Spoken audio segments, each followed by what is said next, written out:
Good morning my dear students. हाँ जी बेटा, अज असी नावल जो कि ਸਾਹਿਤ रूप का एक तत्त है उसके बारे पढ़ांगे।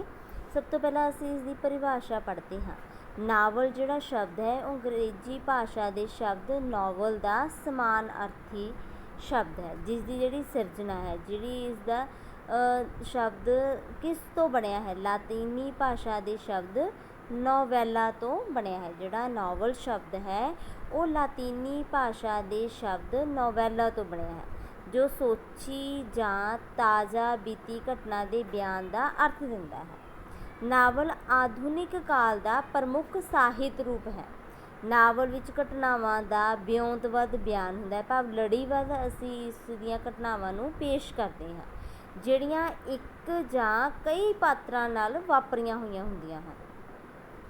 इन्हां दे विच ਜਿਹੜੀਆਂ घटनावां ਹੁੰਦੀਆਂ ਨੇ ਉਹ ਵਿਉਂਤਬੱਧ ਭਾਵ ਲੜੀਬੱਧ ਨਾਲ ਅਸੀਂ ਪੇਸ਼ ਕਰਦੇ ਹਾਂ, ਤੇ ਇਹ ਜਿਹੜੀਆਂ ਘਟਨਾਵਾਂ ਹੁੰਦੀਆਂ ਹਨ ਉਹ ਸਾਡੀ ਜ਼ਿੰਦਗੀ ਦੇ ਵਿੱਚ ਇੱਕ ਜਾਂ ਕਈ ਪਾਤਰਾਂ ਨਾਲ ਕੀ ਹੁੰਦੀਆਂ ਨੇ, ਵਾਪਰੀਆਂ ਹੋਈਆਂ ਹੁੰਦੀਆਂ ਹਨ। ਅੰਗਰੇਜ਼ੀ ਨਾਵਲਕਾਰ ਵਾਲਟਰ ਸਕੌਟ ਨੇ ਕਿਹਾ ਹੈ ਕਿ ਨਾਵਲ ਇੱਕ ਅਜਿਹਾ ਰੋਜ਼ਾਨਾ ਮਚਾ ਹੈ ਜਿਸ ਵਿੱਚ ਸਾਡੀਆਂ ਗੱਲਾਂ ਦਾ ਜ਼ਿਕਰ ਹੋਵੇ ਅਤੇ ਪਾਤਰ ਅਜਿਹੇ ਹੋਣ ਜਿਸ ਨੂੰ ਅਸੀਂ ਹਰੇਕ ਗਲੀ ਦੇ ਮੋੜ 'ਤੇ देख सके, भाव के जिहड़े पात्र ने वो साडे समाज दे नाल समाज दे विचों ही संबंधित होने चाहिए हैं। इस करके जिस नूं असी हर गली दे मोड़ ते देख सके, भाव कि सानूं उन्हां बारे पता होवे भी साडी जिंदगी दे विच भी इहो जिहे पात्र हैगे ने। प्रिंसीपल संत सिंह सेखो ने नावल नूं गद्य बिरतांत विच एक विशेष घटना प्रबंधक नूं व्यापक रूप देण वाली कला कहा है। ठीक है जी। अंग्रेजी जिहड़े नावलकार वाल्टर स्कॉट ने नावल नूं एक रोज़नामचा कहा है, ते प्रिंसीपल संत सिंह सेखो ने नावल नूं गद्य बिरतांत विच एक विशेष घटना नूं व्यापक रूप देण वाली कला कहा है।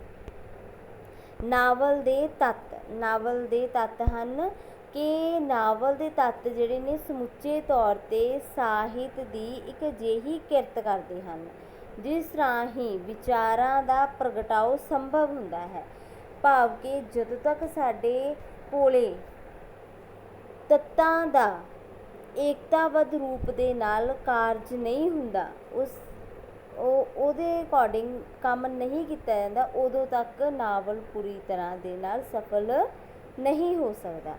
इस करके ਜਿਹੜੇ नावल के तत्त ने वो समुचे तौर पर ਸਾਹਿਤ की अजिही किरत सिरजते हैं जिस दे राही विचारां का प्रगटाव संभव हुंदा है, ते किरत जिहड़ी आ वो ਸਾਹਿਤਿਕ अर्थ ग्रहण करती है। नावल के प्रमुख तत्त हैं, सब तो पहला है कथानक जां गौंद जां प्लाट। असी इसनूं कथानक भी कह सकते हैं, गौंद भी कह सकते हैं, जां असी इसनूं प्लाट भी कह सकते हैं। तिन्नां दा इक्को ही अर्थ है। कथानक नावल का महत्वपूर्ण तत्त है, इसनूं गौंद ते प्लाट भी कहा जाता है। कथानक अंदर नावलकार घटनावां चुन के नावली गुंजलां की सिरजना करता है, ते बाद विच गुंजल नूं सुलझाउंदा होया नावल का विस्तार करता है। कथानक नूं तैयार करन लई कोई खास नियम पेश नहीं किया जाता, सगों जिवें जिवें घटनावां की लड़ी चलती है कथानक उसकी सिरजना करता है। भाव के असी घटनावां दे विच जो गुंजलदार गुंजलां हुंदियां हन उसनूं सुलझा के उसनूं लड़ीबद्ध रूप दे विच एक नावलकार नावल नूं पेश करता है। उस तो बाद पात्र उसारी, पात्रां दा भी इस दे विच पूर्ण योगदान हुंदा है। पात्र उसारी करन समय लेखक नूं काफ़ी गल्लां दा ध्यान रखना पैंदा है, जिवें नावलकार पात्रां नूं अपनी कल्पना राहीं संजीव रूप दे सकिया है कि नहीं, कि वो सारे पात्र अपने व्यवहार राहीं असली जिंदगी का परतो सिरजदे जापदे हैं जां किसी जगत की सिरजना करन दी कोशिश करते हैं। नावलकार उन्ना ही महान होवेगा जिन्नी सफलता दे नाल वो पात्र उसारी कर सकेगा, भाव के पात्रां दी उसारी करन समय भी नावलकार पूरे ध्यान दे नाल हर एक गल नूं अपने दिमाग दे विच रख के पात्र उसारी करता है, भाव के जिस प्रकार दा रोल कोई भी पात्र कर सकता है उसनूं उसे तरह का रोल दिता जाता है ते ओह पात्र जिहड़े ने सजीव रूप दे राहीं दर्शकों के सामने अपने काम नूं पूरी एकता पूरे प्रभाव दे नाल पेश करता है ताकि पाठकों नूं जां दर्शकों नूं पूरी तरह दे नाल पात्रां दी एक्टिंग बारे जो पात्र काम कर रहा है उस बारे समझ आ सके। इस करके नावलकार उन्ना ही महान होवेगा जिन्नी सफलता दे नाल ओह पात्र उसारी कर सकेगा। नैक्सट तत्त है बेटा वार्तालाप। नावल विच वार्तालाप जिहड़ी है वो पात्र उसारी करन अते कथानक नूं सिरजण विच प्रमुख रोल अदा करते हैं। वार्तालाप हमेशा स्थान ते पात्रां दे सुभावां अनुसार ही हुंदी है। पात्र अपने विशेष खेत्र किते अते विद्यक योग्यता आदि अनुसार गलबात करते हैं। भाव कि जिहड़ी वार्तालाप आ सब तो पहला वो चुस्त होनी चाहिए। सब तो मेन जिहड़ी गल है कि चुस्त वार्तालाप होनी चाहिए है, उहदे विच सुस्ती नहीं आनी चाहिए ते वार्तालाप आ वो भी पात्रां दे अकॉर्डिंग ही होनी चाहिए है। जो असी गलबात करते हाँ वो पात्रां दे अनुसार ही होनी चाहिए है। वार्तालाप हमेशा स्थान ते पात्रां दे सुभावां दे अनुसार ही हुंदी है। ਜਦੋਂ तक ਇਹ वार्तालाप पात्रां दे अनुसार नहीं होवेगी उदों तक कोई भी नावल एकांगी कविता जो भी असी पेश करते हैं वो पूरी तरह सफल नहीं हो सकती। इस करके वार्तालाप जिहड़ी वो पात्रां दे सुभावां दे अनुसार ही होनी चाहिए है।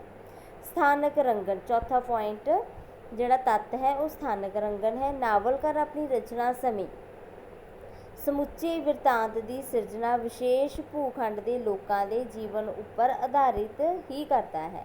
लोगों के सुभाव का विशेष खिते की जीवन जांच रहन सहन आचार व्यवहार आदि नाल 9 मास के रिश्ता हुंदा है। इस करके स्थानक रंगन नावल का प्रमुख स्थान हासिल करती है।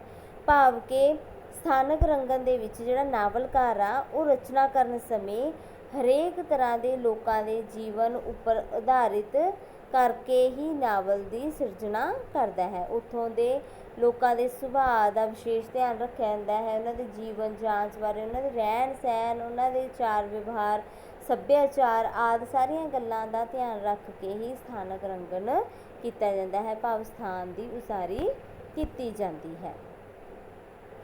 नैक्सट है तत्त भाषा। भाषा जिहड़ी वो सरल होनी चाहिए है। नावल विच वरती जाने वाली भाषा नूं 2 भागां विच वंडिया जाता है। पहली पात्रां द्वारा बोली जाने वाली, दूजी नावलकार वालों बिरतांत सिरजण समय वरती जाती है। असीं आम तौर पर देखते हाँ कि 2 तरह दीयां जिहड़ियां भाषावां वरतियां जांदियां हन, 2 भागां दे विच वंडी जांदी है। एक जिहड़ी भाषा वा वो पात्रां राहीं बोली जाती है तो दूजी नावलकार राहीं बोली जाती है। कुछ जिहड़ियां लाइनां आउंदियां हन विच नावल दे ओह कुछ लाइनां जिहड़ियां ने भाषा नावलकार द्वारा बोली जांदियां ते कुछ पात्रां द्वारा।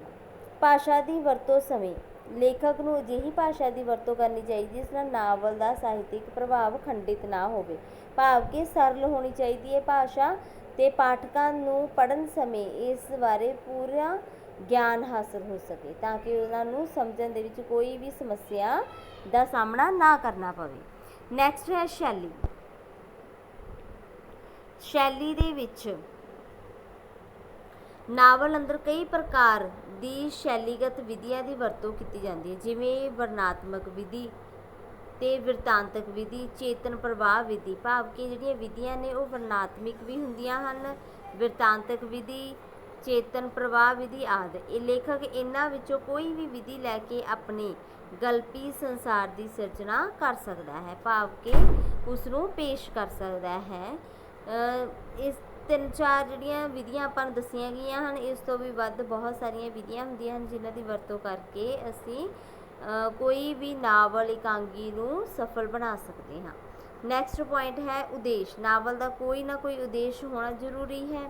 उद्देश तो बिना रचे नावल नूं नावल मनना योग नहीं है। भाव कि हर एक वस्तु का जिहड़ा नावल भावें एकांगी होवे चाहे कोई भी ਵਿਸ਼ਾ ਵਸਤੂ ਹੋਵੇ, ਅਸੀਂ ਕਿਸੇ ਵਿਸ਼ਾ ਵਸਤੂ ਦੀ ਘਟਨਾ ਨੂੰ ਲੈ ਕੇ ਕੋਈ ਵੀ ਸਾਹਿਤਿਕ ਰੂਪ ਨੂੰ ਪੇਸ਼ ਕਰਦੇ ਹਾਂ, ਉਸ ਦਾ ਜਿਹੜਾ ਉਦੇਸ਼ ਆ ਉਹ ਹੋਣਾ ਬਹੁਤ ਹੀ ਜ਼ਰੂਰੀ ਹੈ, ਕਿਉਂਕਿ ਅਜਿਹੀ ਰਚਨਾ ਆਪਣੀ ਸਾਹਿਤਿਕ ਮਹੱਤਵ ਤੋਂ ਬੇਮੁਖ ਹੁੰਦੀ ਹੈ। ਇਸ ਤਰ੍ਹਾਂ ਰੂਹ ਤੋਂ ਬਿਨਾਂ ਸਰੀਰ ਬੇਜਾਨ ਹੋ ਜਾਂਦਾ ਹੈ, ਉਸੇ ਤਰ੍ਹਾਂ ਉਦੇਸ਼ ਤੋਂ ਬਿਨਾਂ ਜਿਹੜੀ ਰਚਨਾ ਵਾ ਉਹ ਬੇਜਾਨ ਅਤੇ ਨਿਰਾਰਥਕ ਹੋ ਜਾਂਦੀ ਹੈ। ਇਸ ਕਰਕੇ ਹਰ ਇੱਕ ਵਿਸ਼ਾ ਵਸਤੂ ਦਾ ਉਦੇਸ਼ ਹੋਣਾ ਬਹੁਤ ਹੀ ਜ਼ਰੂਰੀ ਹੈ। ਪ੍ਰਮੁੱਖ ਜਿਹੜੇ ਨਾਵਲ ਨੇ ਉਹ ਹੇਠ ਇਸ ਪ੍ਰਕਾਰ ਹਨ। ਭਾਈ ਵੀਰ ਸਿੰਘ ਜੀ ਦਾ ਲਿਖਿਆ ਹੋਇਆ ਨਾਵਲ ਸੁੰਦਰੀ, ਡਾਕਟਰ ਚਰਨ ਸਿੰਘ ਦਾ ਸ਼ਰਾਬ ਕੌਰ, ਨਾਨਕ ਸਿੰਘ ਦਾ ਚਿੱਟਾ ਲਹੂ ਪਵਿੱਤਰ ਪਾਪੀ ਅਤੇ ਗੁਰਦਿਆਲ ਸਿੰਘ ਦਾ ਮੱਡੀ ਦਾ ਦੀਵਾ, ਰਾਮ ਸਰੂਪ ਅਣਖੀ, ਕੋਠੇ ਖੜਕ ਸਿੰਘ, ਕਰਮਜੀਤ ਕੁੱਸਾ ਦਾ ਰੋਹੀ ਬੀਆਵਾਨ। ਇਸ ਪ੍ਰਕਾਰ ਤੁਸੀਂ ਕੁਝ ਨਾਵਲਾਂ ਦੀ ਜਾਣਕਾਰੀ ਇਸ ਪ੍ਰਕਾਰ ਲਿਖ ਸਕਦੇ ਹੋ ਬੇਟਾ। ਹਾਂਜੀ, ਇੰਨਾ ਕੁ ਤੁਸੀਂ ਨਾਵਲ ਦੀ ਜਿਹੜੀ ਜਾਣਕਾਰੀ ਆ ਉਹ ਰਿਵਾਈਜ਼ ਕਰ ਲੈਣੀ ਹੈ ਅਤੇ ਆਪਣੀ ਕਾਪੀ ਦੇ ਉੱਤੇ ਨੋਟ ਕਰ ਲੈਣਾ ਹੈ। ਓਕੇ ਬੇਟਾ।